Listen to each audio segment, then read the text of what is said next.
Hello friends, मेरा नाम doctor Bhanu Saxena है और माननीय सुप्रीम कोर्ट के द्वारा 9/7/2019 को 9 जुलाई 2019 को एक बहुत महत्वपूर्ण निर्णय जो बाल साक्षियों को लेकर दिया गया, उस पे हम आज प्रकाश डालेंगे।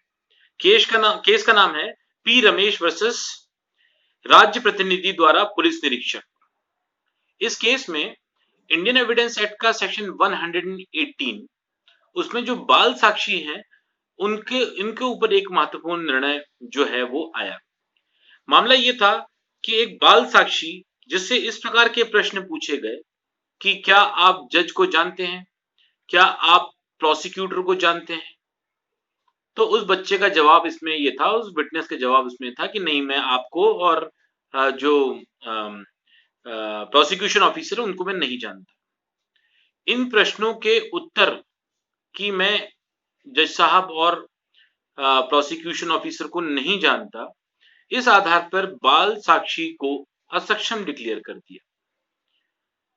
ये मामला जब माननीय सुप्रीम कोर्ट में पहुंचा तो माननीय सुप्रीम कोर्ट का इसमें ये कहना था कि ये बात सही है कि बाल साक्षी की सक्षमता को चेक करने के लिए कोर्ट जो है बाल साक्षी से प्रश्न पूछ सकते हैं, परंतु प्रश्न का नेचर इस प्रकार का होना चाहिए कि वो प्रश्न उसकी सक्षमता, उसकी मेंटल कैपेसिटी डिसाइड करे।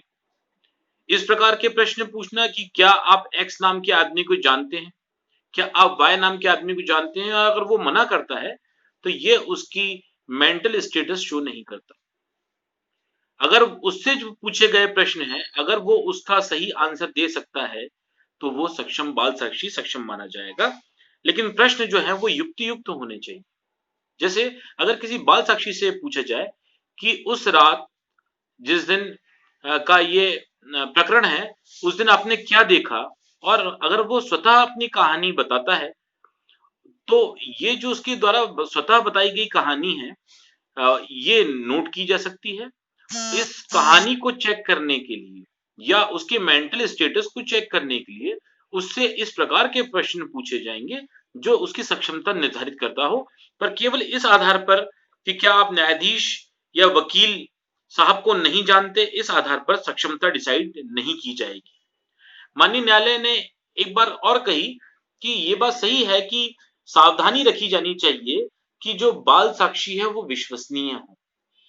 लेकिन यहां मैं आप लोगों को एक बात बता दूं कि नॉर्मली कोर्ट प्रोसीडिंग्स में ये देखने को मिलता है कि अगर किसी बाल साक्षी की गवाही जरूरी हो तो ही वो करवाई जाती है, और उस बाल साक्षी की गवाही जो है वो अगर वो इंपॉर्टेंट विटनेस है तो ही वो रिक्वायर्ड होती है उस केस में, अदरवाइज तो बाल साक्षी की गवाही करवाना वैसे भी उचित नहीं।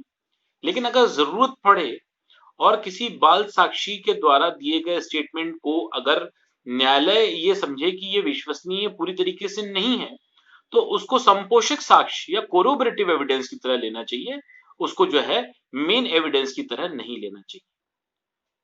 तो इस मामले में माननीय supreme court P Ramesh versus राज्य प्रतिनिधि द्वारा पुलिस निरीक्षक 9 जुलाई 2019 को माननीय सुप्रीम कोर्ट ने बाल साक्षी को लेकर बहुत महत्वपूर्ण निर्णय ये दिया कि प्रश्न ऐसे पूछे जाएंगे कि वो उसका मेंटल स्टेटस पता कर सके। इस प्रकार के क्विज उसके सामने रखी जाकर अगर वो क्विज का आंसर नहीं दे पाता तो इसका मतलब ये नहीं समझा जाएगा कि वो असक्षम है। और इस प्रकार के साक्षी जो है अगर निर्धारित नहीं की जा सकती उनकी ऑथेंटिसिटी, तो उस प्रकार के एविडेंसेस को कोरोबरेटिव एविडेंस ही कंसीडर करने चाहिए। चलिए आज का वीडियो हम यहीं पे समाप्त करते हैं। अगले वीडियो में हम फिर मिलेंगे लॉ ऑफ एविडेंस के एक और महत्वपूर्ण केस के साथ में। मैं यहाँ पे आपको बताना जरूरी समझता हूँ कि हमने प्रीवियसली भी P Gopal Krishnan versus state of Kerala law of evidence पे हमने ऑलरेडी माननीय सुप्रीम कोर्ट का एक जजमेंट हमने डिस्कस किया था। ये जो है पी रमेश वर्सेस राज्य प्रतिनिधि द्वारा पुलिस निरीक्षक, ये भी लॉ ऑफ एविडेंस से ही रिलेटेड केस है। और जो अगला केस है जो शफी वर्सेस हिमाचल प्रदेश राज्य, ये 30th जो है जैन 2018 को माननीय सुप्रीम कोर्ट के द्वारा डिसाइड किया गया था, जिसको हम अगले वीडियो में समझेंगे। चलिए आज के लिए इतना ही रखते हैं। नमस्कार।